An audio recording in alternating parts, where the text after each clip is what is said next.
What this TikTok influencer did that day seemed harmless at first.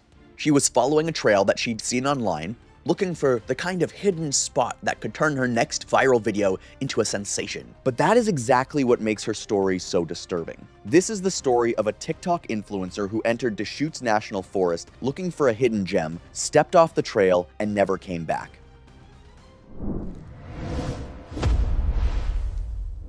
On October 12th, 2021, everything still looked like a plan that was going to work out fine. That was the night before a young woman drove herself into the woods of Central Oregon with a backpack full of props and a head full of content ideas, convinced she was about to pull off the biggest viral stunt of her career. She had no idea that the forest she was about to walk into wasn't going to play along with her script. Her name was Maya Gallagher. She was 27 years old, living in Bend, Oregon, working as a freelance social media manager while chasing a bigger dream of becoming a full-time influencer. She had a sister named Lauren up in Portland, a small but loyal group of friends, and a boss named Lee who genuinely liked working with her. None of them knew that Maya had spent the better part of a week quietly building toward a lie that would end up costing her everything. I want to start with the part of this story that honestly creeps me out the most, which is how much of it we can actually read. We're not guessing about Maya's intentions here, we have her own words. In the days before she vanished, her phone was practically a diary of exactly what she was planning to do. And reading it now, knowing how it ends, feels like watching someone write their own warning label and ignore it completely. Her search history from that final week is the kind of thing that gives true crime podcasters chills, though it's messier than people assume, more a pattern than a confession. She looked up remote hikes near Bend, no-service trailheads, overnight survival challenge videos, missing hiker news, and how long search and rescue typically takes to start after someone's reported. Nothing in it reads as a straight-up plan on its own, but stacked together, it points the same direction. This wasn't a spontaneous decision. This was a project she had been building for days.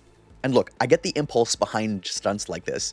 Content is currency now, and a good disappearance story practically writes its own headline. But there's a difference between planning a bit and planning a lie that depends on people you love being scared for you. Maya wasn't just risking her own safety here. She was quietly recruiting her sister into a cover story, and that detail matters more than people give it credit for. By the accounts of people who knew her, Maya had built her whole online identity around looking fearless. Her page was full of confident captions about chasing adventure and never backing down from a challenge. Friends later told investigators that behind the scenes, she was actually far more anxious about her numbers than she ever let on, constantly checking analytics, comparing herself to other creators who were blowing up with survival and disappearance content. That gap between the persona and the person is something you see over and over again in stories like this, and it's part of what made a stunt like this feel worth the risk to her in the first place. On the night before she left, at 8:15 in the evening, Maya messaged Lauren and laid the whole plan out.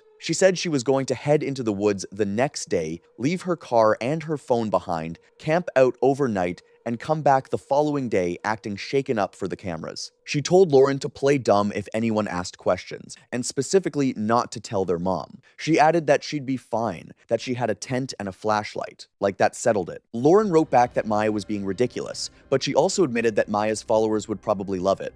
Maya responded that she'd be fine, and that it would just be trees and quiet before she came back. Lauren's final message that night was a mix of teasing and trust. She said fine, but that if Maya wasn't back by Thursday morning, she was sending help, and that she wanted a cut of whatever merchandise sales came out of it. Here's the thing that gets me about that exchange. Lauren wasn't being careless in some cartoonish way. She was being a normal older sister who had learned over years that trying to talk Maya out of anything was basically pointless. Maya had always been the resourceful one, the one who figured things out on her own. Lauren had no real reason, based on everything she knew about her sister up to that point, to think this particular plan was any different from the dozen other bold ideas Maya had pulled off before. Another thing about these messages now are how normal they sound. There's no red flag language in there, no cry for help hiding between the lines. It's two sisters joking about merchandise splits and bear encounters, the kind of exchange that could have come from any pair of siblings on any random Tuesday night. There was nothing here for anyone to catch, because nothing about it read as dangerous until the geography of the forest made it dangerous days later. The next morning, October 13th, at 6:03, a gas station camera near the edge of Bend caught Maya filling up her Subaru Outback. She was dressed for the part, hiking boots, leggings, a puffy vest, and she looked calm, maybe a little distracted, checking her phone over and over. She bought a bottle of water and a bag of trail mix. That purchase would end up being the last thing she ever bought with her own card.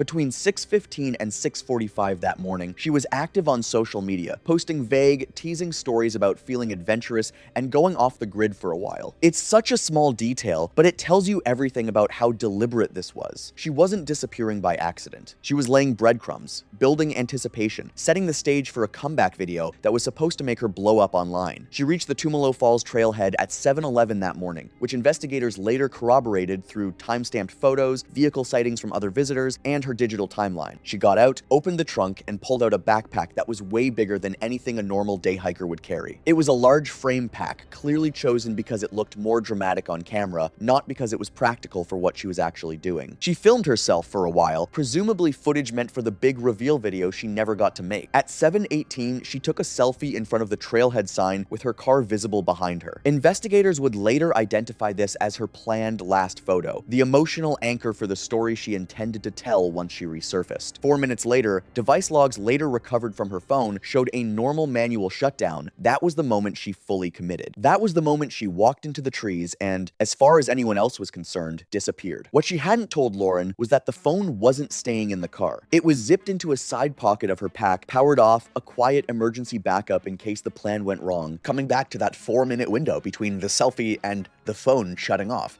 because it's such a strange, almost intimate detail. She wasn't panicking, she was following a checklist in her head. Take the photo, post the story, power down the phone, walk in. It's the kind of methodical behavior you'd expect from someone confident they had thought of everything. Investigators later noted that Maya seemed to have researched the trail system only in the loosest possible sense. She knew the name of the trailhead, she knew roughly which direction looked remote enough to sell the story. What she apparently hadn't done was study any topographic detail beyond that, the kind of thing that would have shown her exactly where the maintained trail ended and the unmarked terrain began. Now, for someone who had spent days planning the social media rollout of this stunt, it's crazy to me how she'd spent almost no time planning the actual survival part of it. And that mismatch is where this whole plan started to come apart before she'd even crossed the tree line. Only 2 people saw anything real that day, and both of their accounts matter a lot to how this case eventually got pieced together. The first was a trail runner named Sarah Jenkins, 34 years old, someone who knew that stretch of forest well from years of running it. At 7:40 that morning, not long after Maya walked off the main path, Sarah passed the spot where an unofficial social trail broke away from the main Tumalo Creek trail. Sarah noticed a woman standing about 20 yards off the path, holding a paper map and turning it around like she was trying to match it to the landscape. She said the backpack looked heavy and brand new, more suited for a multi-day trip than anything reasonable for that trail. Sarah slowed to a stop and called out to check if she was doing okay, mentioning that the path she seemed to be following wasn't an official trail and eventually faded out. According to Sarah's later statement, Maya looked up, seemed more annoyed than startled, waved a hand dismissively, and said something along the lines of already knowing what she was doing. Sarah just shrugged it off and kept running, privately thinking the woman looked inexperienced and would probably end up twisting an ankle before the day was through. That interaction bugs me every time I think about it, honestly. Sarah did the right thing. She noticed something off. She said something. She gave Maya an easy exit ramp to admit that she was in over her head. And Maya brushed it off, because admitting uncertainty wasn't part of the plan. There's a lesson buried in there about how our need to look confident on camera, or even just in front of strangers, can talk us out of the one moment that might have saved us. It's worth remembering, too, that Sarah had no way of knowing any of this mattered at the time. To her, it was a 30-second exchange on a routine run, the kind of small, forgettable interaction that happens on trails all the time. She didn't linger, she didn't second-guess herself, because nothing about the moment probably screamed emergency. It's only in hindsight, once investigators came knocking days later asking what she remembered, that this ordinary morning jog became the single clearest window anyone would ever get into Maya's final hours. The second witness was a Forest Service ranger named Don Emmons, 61 years old, a guy who knew that patch of forest better than almost anyone. Around 8 that morning, while doing a routine patrol checking for downed trees, he spotted a small campsite just off a roadside pullout, visible from the Forest Service road, sitting where the same unofficial path Sarah had seen her on earlier fed into an old logging spur before opening onto the pullout,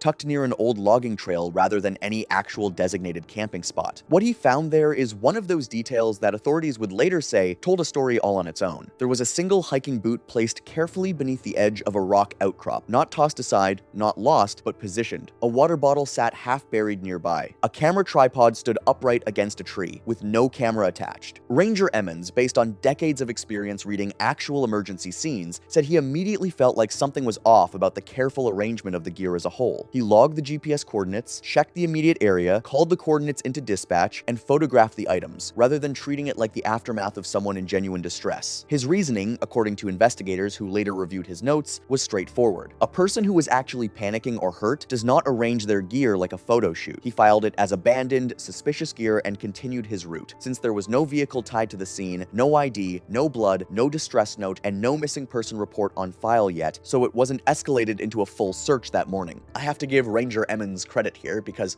his read on that scene turned out to be dead right, and it ended up mattering enormously later on. Ranger Emmons had years of pattern recognition built up from actual emergencies, actual lost hikers, actual gear left behind in genuine panic, and his read on that scene turned out to be right. The boot placed just so beneath the rock, the tripod standing upright with no camera on it, none of that looks like desperation. It looks like a set. He read the scene correctly. What he couldn't have known yet was that being right about the staging was exactly what would cost everyone time later. Here's the cruel irony baked into this whole case. The fact that he correctly identified it as fake meant nobody treated it as urgent that morning. The truth of his observation is exactly what delayed anyone realizing something had actually gone wrong. By Thursday evening, October 14th, Lauren still hadn't heard from her sister, but she wasn't worried because she was in on the plan. She'd sent a couple of check-in texts that never delivered, which made sense given Maya was supposedly off the grid on purpose. When Maya's friend Cassie texted asking if anyone had heard from her since she hadn't posted in a couple of days, Lauren brushed it off casually, saying Maya was doing a thing and was fine, that she was just being dramatic like usual. It's easy to judge Lauren in hindsight, but I don't think that's fair, at least not yet. She wasn't ignoring red flags. As far as she knew, there weren't any red flags. Silence was the entire point of the plan. The absence of contact wasn't a warning sign to her, it was proof the plan was working exactly as intended. That's the trap Maya built without meaning to. A scenario where the scarier things got, the more normal they looked from the outside. A strange psychological trick happening here that I don't think gets talked about enough in cases like this. Normally, silence from someone you love is the alarm bell. It's the thing that makes you start calling hospitals and checking traffic cameras. But Maya had preemptively defused that alarm bell for Lauren. She'd told her sister exactly what the silence was going to look like, and exactly why it didn't mean anything was wrong. In doing that, she'd essentially disarmed the one instinct that might have gotten her found sooner. It's a chilling thing to realize, that the plan's biggest strength as a piece of content was also its biggest weakness as a safety net. Friday morning, October 15th, is when things started to genuinely crack. Maya had a scheduled meeting with her boss, Lee Rabinowitz, at 9 that morning to talk about a fall campaign for the boutique hotel she worked with. She never showed up, she never called. That was completely out of character for her, since by every account, she was reliable about work commitments even when her personal life got chaotic. Lee tried calling her, got nothing but voicemail, and then called Lauren as Maya's emergency contact around 10. Lauren explained, still fairly relaxed, that Maya was off doing some kind of personal project out of town, possibly camping, and might not have service. Lee sounded confused but not alarmed yet, and Lauren reassured him that Maya did stuff like this sometimes and would probably be back later that day or the next. That's the moment I keep replaying in my head because it's the exact moment where an outside perspective, someone without the inside knowledge of the plan, could have shifted the tone of the entire day if anyone had just pushed harder. Lee didn't know about the plan, so to him this was just an unexplained absence from a normally dependable employee. Lauren knew about the plan, so to her this was Tuesday's joke finally paying off. Two completely reasonable interpretations of the same silence, and neither one led anywhere yet. It's almost a case study in how information asymmetry can quietly sabotage a rescue before it even starts. Lee had the instinct, but not the context. Lauren had the context, but not the instinct. At least not yet. If either one of them had swapped positions with the other, even briefly, this whole timeline might have looked completely different. Instead, the two people best positioned to notice something was wrong were each missing exactly the piece of information the other one had. By 2 that afternoon, Lee called Lauren again, and this time his tone had shifted. He mentioned that Maya had seemed off that week, distracted, talking about wanting to go viral and take risks, and he said he didn't want to overstep, but thought Lauren should maybe check on her. That call planted the first real crack in Lauren's certainty. For the first time since Tuesday night, she let herself consider that something might genuinely be wrong. Lauren spent the rest of Friday afternoon working the phones. She called Maya's apartment, no answer. She called around to Maya's other friends, and nobody had heard from her since Monday. She called the Deschutes National Forest office, and staff said a vehicle matching that description had been noticed sitting in the lot, though nobody had run the plate to confirm it was actually hers. By 5 that evening, she finally let herself feel real concern, though she still told herself Maya had probably just lost track of time or let her phone die. She didn't call the police that evening. Instead, she sent one more text, essentially telling Maya the joke was over and that people were getting stressed, asking her to call as soon as she saw it. It wasn't until 9 that night, after pacing her apartment for hours, that Lauren finally called the sheriff's office, and even then, she didn't frame it as a missing person case. She described it as a welfare check request, explaining that her sister had gone camping Wednesday and hadn't checked in, that it was probably nothing, but that she wanted someone to look into it. Welfare check is such a quietly devastating choice of words in hindsight. It wasn't wrong exactly the kind of language you use when you're still hoping you're overreacting.